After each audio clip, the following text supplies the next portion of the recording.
ኮሪደር እኮ ኮምፈርት የለውም።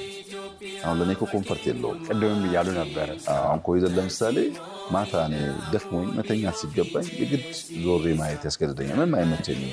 የሚመች ስራ አይደለም፣ ግን መቀየር ስላለበት የሚቀየረውን ነገር ለማምጣት እኔም ልሁን ከንቲባዋም ትሁን በየደረጃ ያሉ አመራሮች፣ ኢንጂነሮች መከራቸውን በልቶ ነው የሚያሳኩት። መንግስት ብቻ እኮ አይደለም፣ ኮንትራክተሮች አዲስ አበባ ላይ የሚሰራውን ኮሪደር ልማት የሚሳተፉ ኮንትራክተሮች ከሞላ ጎደል ሁሉም በጊዜው ክፍያ ያገኙም ግብአት የለም ግን አምጣ ነው ውለድ ነው የሚባሉት እና ቀንና ማታ ይሰራሉ እነሱ።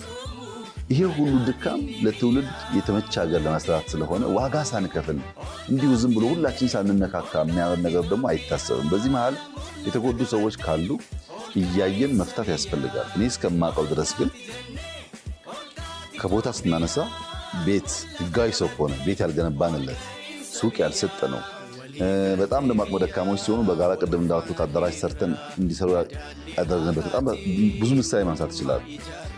አብዛኛው ነገር ይሄ ነው። አልፎ አልፎ ግን ሰዎች ነው የሚሰሩትና ሰዎች ሲሰሩ የሚያጠፉት የሚገዱት የሚገፉት ደግሞ ካለ እያዩ የሚፈታ ጉዳይ ነው። ፐርፐዙ እሱ አይደለም። ፐርፐዙ ሰው ማፈናቀል መጉዳት አይደለም። ፐርፐዙ በፕላን ያማረ የሚሰራበት ሰስቴን ማድረግ የሚቻል ሲቲ መፍጠር ነው። ይሄ የሁላችን ሬስፖንሲቢሊቲ ነው።